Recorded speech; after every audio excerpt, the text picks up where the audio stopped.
26편 다윗의 시. 하나님, 내 무고함을 밝혀주소서. 이 몸 정직을 신조로 삼고 살아왔습니다. 하나님, 주께 내 운명을 걸었고 그 마음 지금도 변함이 없습니다. 하나님, 머리부터 발끝까지 나를 살피시고 샅샅이 시험해 보소서. 내게 흠잡을 곳 있는지 안팎으로 확인해 보소서. 이 몸 주님의 사랑 한시도 잊은 적 없고 주님과 보조를 맞춰 걸으며 한 박자도 놓친 적 없습니다. 사기꾼들과 어울리지 않고 조폭들과도 사귀지 않습니다. 불량배 무리를 미워하고 겉과 속이 다른 자들을 상대하지 않습니다. 하나님, 가장 깨끗한 비누로 내 손을 씻고 다른 이들과 손잡고 빙 둘러서서 주님의 제단을 돌며 춤을 춥니다.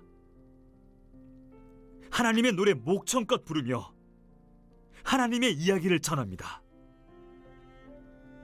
하나님, 주님의 집이 주님의 영광으로 빛나기에 이 몸 주님과 함께 사는 것이 참으로 좋습니다. 봄맞이 대청소를 할 때가 되었으니 나를 사기꾼, 악당들과 함께 쓸어내지 마시고 더러운 속임수 가방을 둘러맨 남자들, 뇌물 가득한 지갑 든 여자들만 쓸어버리소서. 내가 주님 앞에서 떳떳한 건 아시니 이제 주께서 나를 떳떳이 대해주소서. 하나님, 내가 주께 부끄럽지 않으니 기회 있을 때마다 내가 주님을 찬양하겠습니다.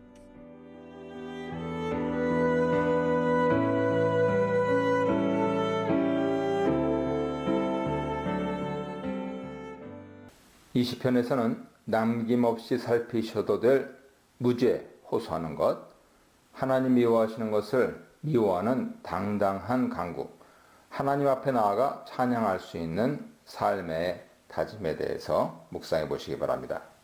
1절 3절입니다. 시인은 나를 판단하소서라고 시를 시작합니다. 그는 흠없는 삶을 살아왔으며 흔들리거나 곁길로 가지 않고 오로지 하나님만을 신뢰했다고 말합니다. 그는 자기 앞에 하나님의 인자와 진리를 두고 그와 신실한 관계를 유지해왔다고 주장합니다. 그러므로 시인은 이제 하나님께서 자기를 살펴 시험해 보시고 자기의 무죄와 완전함을 입증해 주시기를 요청합니다. 그는 재판장이신 하나님이 사건의 전말을 점검하시고 마땅한 심판을 내리시기를 원합니다. 시인의 뜻과 양심을 포함한 전부를 뜨거운 용광로에 넣어서 불순물이 나오는지 살펴보시길 원합니다. 이처럼 시인의 요청은 뒤로 물러섬 없이 당당하고 자신만만합니다. 시인의 주장과 담대한 태도는 자칫 교만하거나 적절하지 않은 태도로 보일 수도 있습니다.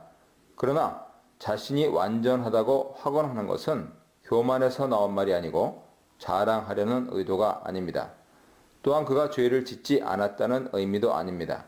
그의 외침은 현재 자기 앞에 있는 고통스러운 상황이 자신이 당해 마땅한 상황이 아니라는 것을 강조하는 절규입니다. 하나님께 헌신된 시인의 온전하고 무죄한 삶은 악인들과의 관계나 그들에 대한 시인의 태도에서도 나타납니다. 악인이란 허망하고 거짓된 것을 쫓으며 허망한 자죠. 의중을 드러내지 않는 위선자, 간사한 자죠. 악을 행하는 자입니다. 그들은 하나님을 의지하거나 하나님께 온전한 삶을 드리기를 거절한 자들입니다. 시인은 이러한 자들의 모임을 싫어했으며 이들과 함께 어울리거나 동석하지도 않음으로써 자신의 온전한 신앙을 지켜왔고 앞으로도 그럴 것입니다. 여기서 악인들과 동행하거나 앉지 않는 행동은 하나님과 그의 말씀을 거스르는 모든 행동을 의미합니다. 시편 1편과 119편에 묘사된 사람처럼 시인은 악인의 무리와 섞이지 않고 하나님 말씀에 기쁨을 두는 의인입니다.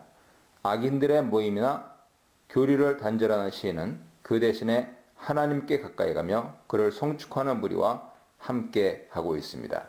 시인이 악인과 어울리지 않고 하나님께 속하였다는 것은 그가 하나님 계신 성전을 사모하여서 출입하는 것으로부터 증명됩니다.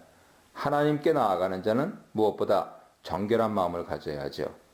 시인은 마음으로 자신이 무죄하다는 것을 확실히 알기 때문에 담대히 하나님 앞에 나아갑니다. 무죄함으로 손을 씻는다는 것은 실제로 손을 씻음으로 무죄를 확증하는 의식을 가리킬 수도 있습니다.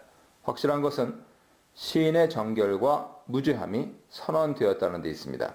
성전에서 하나님의 제단에 제사를 드리는 것은 하나님 백성에게 주어진 크고 놀라운 권리죠.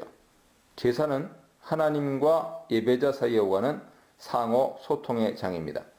제사와 제물을 하나님께 바치므로 예배자는 죄 사함을 받아 성결함을 회복할 수 있고 개인적인 감사를 표현하거나 주 앞에 서원할 수도 있습니다.